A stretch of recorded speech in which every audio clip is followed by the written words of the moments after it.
eso también conversemos con este equipo que nos acompaña del Colegio Eduardo de Geiter. Carlos, ¿estás por ahí? Aquí estoy. Carlos, Buenas tú tardes. como director que te tocó vivir este momento de pandemia, pasado ya este terremoto, esta crisis, como dice por ahí, creo que se lo escuché en un video de YouTube a Juan Carvajal, que nos puso de rodillas. Y me llamó la atención la expresión. Pasado este momento, ¿qué dirías tú, con qué se queda el colegio que tú diriges en términos positivos? Porque muchas veces las crisis también nos muestran lo que no teníamos y lo que necesitamos con urgencia. Así es, Paulina, buenas tardes. Buenas tardes. Mira, yo creo que el principal aspecto positivo que tenemos de esta pandemia va como por dos lados. Lo primero es que tomamos la conciencia de que teníamos que contribuir a cerrar la brecha digital que tenía nuestra comunidad educativa, porque el mundo del año 2020 definitivamente cambió. Entonces eso nos obligó a repensar la escuela, partiendo porque teníamos que educar rápidamente a todos los funcionarios, porque muchos de ellos estábamos desfasados en los avances tecnológicos. Por lo mismo, durante las primeras semanas y aprovechando las clases digitales, destinamos tiempo y esfuerzo en que pudiéramos involucrar a los profesores, a los auxiliares, a los asistentes de sala, en el uso de distintas plataformas, que en el caso de nosotros fue principalmente el G Suite. Y de esta manera, muchos de ellos, que eran prácticamente analfabetos digitales, adquirieron competencias que tal vez jamás pensaron en tener, como por ejemplo, el mandar un correo electrónico, adjuntar un archivo, ¿ya? Luego de eso, nos enfrentamos a la siguiente sorpresa, que nos dimos cuenta que nuestros estudiantes, que teóricamente eran nativos digitales, en realidad tenían grandes conocimientos de cómo moverse con soltura en distintos entornos y de las plataformas que requeríamos para trabajar en la modalidad de distancia. Así que por añadidura, ellos, sus padres y apoderados, tuvimos que, por la necesidad que ellos pudieran educar a su hijo, movilizarnos a educarlos para que ellos también pudieran ser agentes claves en el aprendizaje. Y así, a través de los profesores fundamentalmente y los asistentes de la educación, que fueron agentes importantísimos, mediamos el acercamiento de ellos con estas plataformas. Primero para la comunicación, que fue lo primero que se rompió y que luego logramos a través de WhatsApp y otros medios empezar a involucrarlos. Y posteriormente para poder introducirlo ya a estas plataformas que son netamente de aprendizaje. Y por último, desde la gestión, yo creo que el aspecto más importante fue que logramos digitalizar por completo nuestra escuela. Todo lo que se refiere al ámbito de la gestión administrativa. Es algo que instalamos y que nos demostró que podíamos multiplicar nuestra productividad. ¿Ya? Antes era como un problema y pasó a ser una solución. Para nosotros hoy día es normal que gestionemos reuniones en línea, entrevistas virtuales, que trabajemos documentos en la nube de forma colaborativa, que enviemos documentos y también que generemos una infinidad de datos que antes no teníamos, que nos producen información nueva sobre nuestros estudiantes y la forma que ellos tienen de aprender, de cómo se relacionan, de cuáles son sus necesidades, entre otros, sin tener que tener un soporte como el que era antiguamente el tradicional, que era el papel, las planillas que nos entregábamos y circulaban por todo el colegio. Carlos, pero te hago una pregunta, si en este minuto nos están escuchando algunos equipos directivos de otros establecimientos, estas reflexiones a las que tú has llegado, eh, ¿cómo, ¿cómo llegaste a ellas? ¿Hicieron una evaluación, por ejemplo? ¿Hay un diagnóstico? ¿Vuelven a clases y ustedes se reúnen y dicen, bueno, veamos qué hemos aprendido de todo? ¿Cómo partir haciendo este resultado que es muy valioso, todo lo que a lo que ustedes están llegando como iniciativa? Nosotros hemos tenido conversaciones en las evaluaciones institucionales fundamentalmente de lo valioso y la riqueza que hemos encontrado en este nuevo modo de trabajar.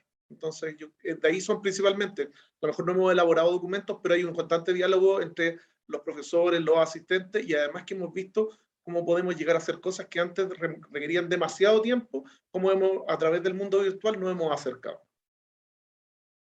Qué interesante. Y a lo mejor, como dices tú, hay que elaborar ese documento, porque cuando queda escrito queda registrado, y hay un compromiso mayor que también para poder compartirlo. Em, Aquí hay un comentario de la idea de Nicolás Sánchez. Dice, la idea es proponer a las escuelas un modelo pedagógico innovador que permita a los estudiantes disfrutar la construcción de su aprendizaje en un marco de creatividad y tecnologías en pro de la educación para construir un mejor futuro. ¿Qué responderías tú frente a eso, Carlos? Bueno, viene de la mano de lo que va a comentar Eduardo, que es parte del equipo, que es el profesor de tecnología, pero una de las cosas que nosotros estamos trabajando es cómo incorporamos la tecnología a la sala de clase, ¿ya? Porque, Ah, por lo mismo que te comentaba hace un rato, el hecho de que vimos cómo podíamos multiplicar tiempo, cómo agilizar procesos, nos dio también las luces de que teníamos que introducir a los estudiantes como ciudadanos del futuro a manejarse en esto. Teníamos que darle las herramientas para que pudieran acceder con facilidad a todo este movimiento paradigmático que hay, todo este cambio que se está produciendo. qué bueno escucharte sin miedo a los cambios. Y que le hago la pregunta entonces a Eduardo. Eduardo, pensemos en un escenario en el que ya las clases son presenciales, ya se ha estabilizado, ya hay una armonía y un diálogo con las familias, ¿ya? Y un acuerdo de presencialidad. ¿Cuáles serían los desafíos a corto y mediano plazo que tú realizarías dentro del aula? Gracias, Paulina. Agradecer la invitación de Precampus y Telefónica con el proyecto de Prefuturo que está en nuestro colegio. El primer desafío es determinar cuáles de las herramientas, dispositivos y plataformas que utilizamos durante las clases en línea vamos a mantener ahora que ya estamos en esta modalidad híbrida y más aún cuando pasemos a completamente a modalidad presencial. Eso nos conlleva a un segundo desafío, que es mantener el equipamiento tecnológico en óptimas condiciones, con el principal eje que es el Internet, que sea ilimitado, con el objeto de continuar con la sistematización de las clases en un orden que sean digitales e interactivas, empleando las pruebas online que estábamos usando y, como dijo el director, la herramienta de productividad que nos provee G Suite.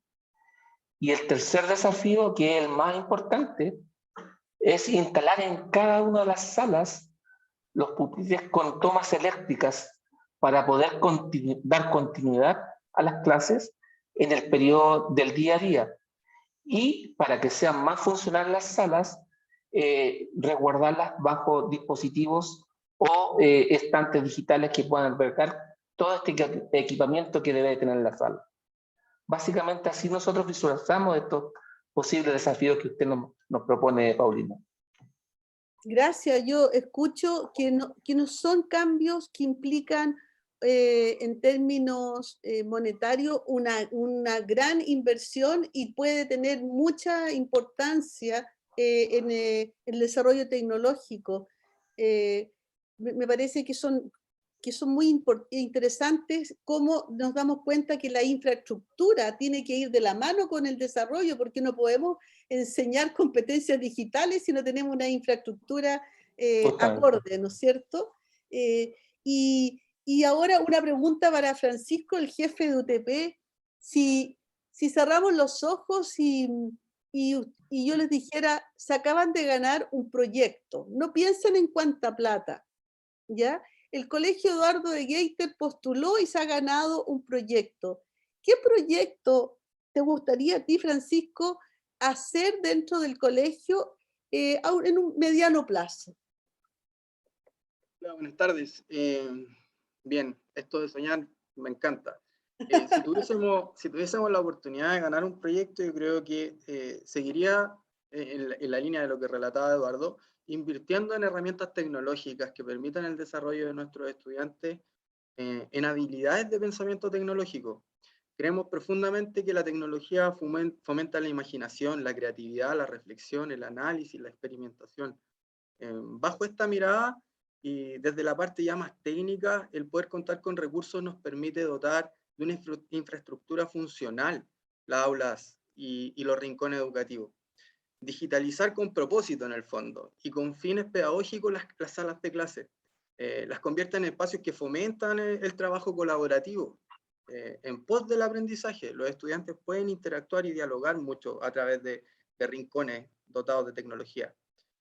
Después de la pandemia, es algo que resulta mucho más urgente para nosotros y seguimos pensando y soñando que podría ser implementado en nuestro establecimiento. Por otro lado, también sueño y pienso que, aunque resulte paradójico, el encierro y la exposición forzada a tanto rato frente a las pantallas hizo que valoráramos hoy más que nunca la importancia de vincularnos de forma sustentable con nuestro planeta. En un momento de la cuarentena, nosotros como equipo directivo, en medio de un pic de contagio, tuvimos que salir a entregar canastas de alimentos a nuestros estudiantes. Y en ese proceso nos dimos cuenta cómo vivían nuestros estudiantes. La verdad es que como equipo de liderazgo eso marcó profundamente nuestra visión. Quedamos impactados, no solo en la forma ni en las condiciones en que vivían, sino que sus viviendas, las características, eran demasiado pequeñas a veces para albergar a tanta gente. Esta imagen estuvo rondando mucho tiempo entre nosotros en las discusiones y buscábamos una solución. En este camino es donde nace la idea de desarrollar en nuestros estudiantes aprendizajes vinculados con la sostenibilidad. Entonces, ustedes se preguntarán, ¿pero por qué? ¿Qué tiene que ver esto? Entonces, nosotros llegamos a la conclusión de que permite fomentar el uso primero responsable de los recursos, porque enseña el valor de reutilizar recursos que a veces son escasos y que no todas las familias tienen acceso. Además, genera una economía circular.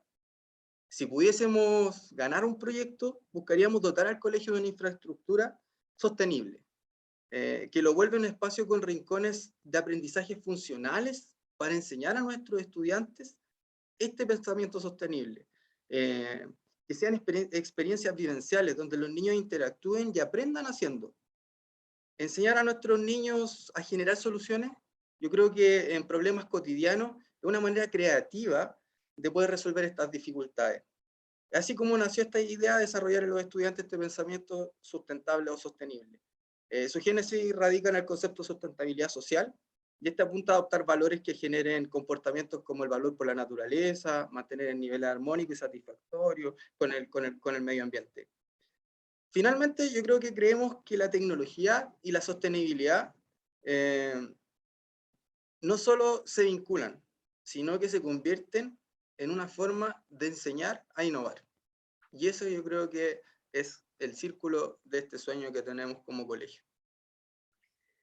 Qué profundo, Francisco, lo que has dicho y creo que enriquece la mirada del cambio paradigmático. ¿Ah? Que un cambio paradigmático no solamente hay que asociarlo, ¿no es cierto?, a un desarrollo tecnológico, digital, como se ha dicho, sino que también con un ciudadano mucho más sensible, más permeable en su relación con el medio ambiente, con su entorno, más consciente.